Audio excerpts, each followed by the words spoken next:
नमस्कार विद्यार्थी मित्रांनो, ज्ञानोदय कॉम्पिटेटिव्ह फोरममध्ये सर्वांचं पुन्हा एकदा स्वागत आहे. आज आपण मानवी रोग भाग 2 या विषयाचे काही प्रश्न पाहणार आहोत. चला तर व्हिडिओला सुरुवात करूया. आजचा पहिला प्रश्न आहे, क्षयरोग खालीलपैकी कोणत्या जीवाणूपासून होतो? क्षयरोग खालीलपैकी कोणत्या जीवाणूपासून होतो?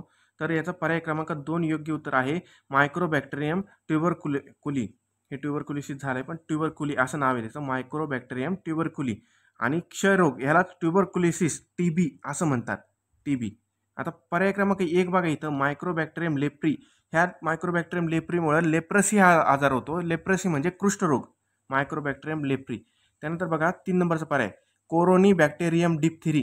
कोरोनी बॅक्टेरियम डिप्थेरी, ह्या डिप्थेरीमुळे काय होतं, डिप्थेरिया हा आजार होतो. 4 नंबरचा पर्याय बघा, साल्मोनेला टायफी. साल्मोनेला टायफीमुळे टायफॉइड हा आजार होतो. दुसरा प्रश्न, कुत्रा चावल्यानंतर होणाऱ्या रेबीज रोगाची लस कोणी शोधली? कुत्रा चावल्यामुळे होणाऱ्या, कुत्रा किंवा इतर सस्तन प्राणी चावल्यानंतर होणाऱ्या रेबीज रोगाची लस कोणी शोधली? तर ही लस पर्याय क्रमांक 2 लुई पाश्चर यांनी शोधली. 3 नंबरचा प्रश्न, खालीलपैकी कोणत्या घटकाच्या कमतरतेमुळे बेरीबेरी हा आजार होतो? बेरीबेरी हा आजार होतो. पर्याय क्रमांक 1 इथे योग्य आहे, जीवनसत्व B1 म्हणजे B1 ह्या जीवनसत्वाच्या अभावामुळे, कमतरतेमुळे म्हणजेच अभावामुळे बेरीबेरी हा रोग होतो. 4 नंबरचा प्रश्न, कांजण्या रोग कोणत्या विषाणूमुळे पसरतो? कांजण्या रोग हा कोणत्या विषाणूमुळे पसरतो? तर पर्याय क्रमांक 2 इथे योग्य आहे, व्हॅरिओला झोस्टर व्हायरस. व्हॅरिओला झोस्टर. पर्याय क्रमांक 1 बघा, एंटामिबा हिस्टोलिटिका. एंटामिबा हिस्टोलिका याच्यामुळे काय होतो, ॲमेबियासिस हा आजार होतो. 3 नंबरचा पर्याय बघा, व्हिब्रिओ कॉलरी. हे व्हिब्रिओ कॉलरी आहे. व्हिब्रिओ कॉलरीमुळे कॉलरा हा आजार पसरतो. साल्मोनेला टायफी हे आपण वरती पाहिले, याच्यामुळे टायफॉइड हा आजार होतो. 5 नंबरचा प्रश्न, कोणता विषाणू तोंडावाटे प्रवेश करून चेतासंस्थेवर परिणाम करतो? तर पर्याय क्रमांक 2 इथे योग्य आहे, पोलिओ व्हायरस हा तोंडावाटे प्रवेश करतो आणि चेतासंस्थेवर परिणाम करतो, ज्यामुळे हातपाय अपंग होतात, डोळे पडतात. आता हे HIV चा लॉंग फॉर्म काय आहे? HIV याचा long form human immunodeficiency virus. Human immunodeficiency virus. 6 नंबरचा प्रश्न, सिरम इन्स्टिट्यूट ऑफ इंडिया यांनी कोणत्या रिकॉम्बिनंट लसीचे उत्पादन व वितरण करते? सिरम इन्स्टिट्यूट ऑफ इंडिया ही कोणत्या रिकॉम्बिनंट लसीचे उत्पादन व वितरण करते? तर पर्याय क्रमांक 3 इथे योग्य आहे, हेपॅटायटिस बी ची लस. हेपॅटायटिस बी ची लस. 7 नंबरचा प्रश्न,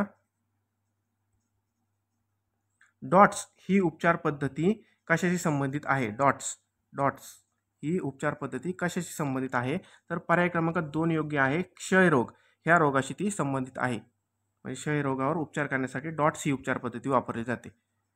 गॉयटर हा रोग कशाच्या कमतरतेमुळे होतो? गॉयटर हा रोग कशाच्या कमतरतेमुळे होतो? तर पर्याय क्रमांक 3 योग्य आहे, आयोडीनच्या कमतरतेमुळे गॉयटर हा रोग होतो. पेनिसिलियम हे कशाचे उदाहरण आहे? पेनिसिलियम हे बुरशीचे उदाहरण आहे. पर्याय क्रमांक 2 योग्य आहे. 10 नंबरचा प्रश्न, लोहाच्या कमतरतेमुळे कोणता रोग होतो? लोहाच्या कमतरतेमुळे ॲनिमिया रक्तक्षय हा रोग होतो. 11 नंबरचा प्रश्न, वांझपणा कशाच्या कमतरतेमुळे येऊ शकतो? वांझपणा हा जीवनसत्व ई च्या कमतरतेमुळे येऊ शकतो. वांझपणा म्हणजे मुलं न होणे. 12 नंबरचा प्रश्न, स्वाईन फ्लू हा रोग खालीलपैकी कशामुळे होतो? स्वाईन फ्लू हा विषाणूजन्य रोग आहे, म्हणून हा विषाणूमुळे होतो. तर आपल्याला तुम्हाला आता कमेंटमध्ये उत्तर द्यायचे, स्वाईन फ्लूचा व्हायरस हा कोणता आहे? कोणत्या व्हायरसमुळे स्वाईन फ्लू हा आजार होतो? 13 नंबरचा प्रश्न, खालीलपैकी कोणता अनुवंशिक रोग आहे? खालीलपैकी कोणता अनुवंशिक रोग आहे? तर पर्याय क्रमांक 3 इथे योग्य आहे, मधुमेह. मधुमेह हा असा रोग आहे जो एका पिढीकडून दुसऱ्या पिढीकडे संक्रमित होतो, म्हणजे त्याला काय म्हणतात, अनुवंशिक रोग. आता कॉलरा हा कशामुळे होतो? आपण वरतीच पाहिलं आहे. क्षयरोग कशामुळे होतो? ते पण पाहिलं आहे. रातआंधळेपणा हा जीवनसत्वाच्या अभावामुळे होतो. कोणत्या जीवनसत्वाच्या अभावामुळे होतो याचंही उत्तर तुम्हाला कमेंटमध्ये द्यायचं आहे, कारण या आधीचे जे व्हिडिओ घेतले त्यामध्ये आपण हे उत्तर पाहिलेलं आहे. 14 नंबरचा प्रश्न, फिलेरियासिसची रक्त चाचणी करण्याकरिता कोणती वेळ सर्वोत्तम आहे? कोणती वेळ सर्वोत्तम आहे? तर पर्याय क्रमांक 4 इथे योग्य आहे, मध्यरात्र. आता हे फिलेरियासिस म्हणजे काय? फिलेरियासिस म्हणजे हत्तीपाय रोग, ज्यामध्ये पाय हा खूप अति प्रमाणात वाढ होते, त्याची जाड होतो, सूज येते त्याच्यावर. 15 नंबरचा आणि ह्या व्हिडिओचा शेवटचा प्रश्न आहे, प्लेग कशामुळे पसरतो?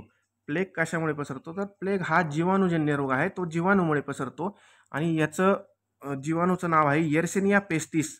येर्सिनिया पेस्टिस ह्या जीवाणूमुळे प्लेग हा आजार पसरतो. धन्यवाद मित्रांनो, आजचे आपण 15 प्रश्न पाहिले आहेत. व्हिडिओ जर आवडला असेल तर लाईक, कमेंट, शेअर आणि सबस्क्राईब नक्की करा. धन्यवाद.